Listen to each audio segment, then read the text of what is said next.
4 రోజులైనా జ్ఞానేశ్వరి ఆచూకీ దొరకలేదు. జ్ఞానేశ్వరి కోసం సెర్చ్ ఆపరేషన్ కొనసాగిస్తున్నారు పోలీసులు. నిన్న జ్ఞానేశ్వరి ఇంటికి వచ్చింది పెంపుడు కుక్క. ఇంటి వద్ద జనాలు చూసి మళ్ళీ పామాయిల్ తోటలోకి వెళ్ళిపోయింది. ఆ కుక్క ప్రవర్తనలో విభిన్న మార్పును గమనించారు జ్ఞానేశ్వరి బంధువులు. జ్ఞానేశ్వరి ఎక్కడా ప్రాణాలతో క్షేమంగా ఉందా లేదా అని తల్లిదండ్రులు ఆందోళన చెందుతున్నారు. జ్ఞానేశ్వరిని ఎవరైనా కిడ్నాప్ చేశారా లేదా అడవి జంతువుల బారిన పడిందా అనే కోణంలో అన్వేషిస్తున్నారు పోలీసులు. జ్ఞానేశ్వరి ఆచూకీ చెబితే ₹1,00,000 బహుమతి ఇస్తామని ఇప్పటికే పోలీస్ శాఖ ప్రకటించింది కూడా. 4 రోజులైనా జ్ఞానేశ్వరి ఆచూకీ దొరకలేదు. జ్ఞానేశ్వరి కోసం సెర్చ్ ఆపరేషన్ కొనసాగిస్తున్నారు పోలీసులు. నిన్న జ్ఞానేశ్వరి ఇంటికి వచ్చింది పెంపుడు కుక్క. ఇంటి వద్ద జనాలు చూసి మళ్ళీ పామాయిల్ తోటలోకి వెళ్ళిపోయింది. ఆ కుక్క ప్రవర్తనలో విభిన్న మార్పును గమనించారు జ్ఞానేశ్వరి బంధువులు.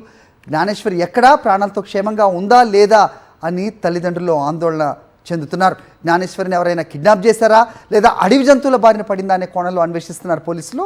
జ్ఞానేశ్వరి ఆచూకీ చెబితే ₹1,00,000 బహుమతి ఇస్తామని ఇప్పటికే పోలీస్ శాఖ ప్రకటించింది కూడా.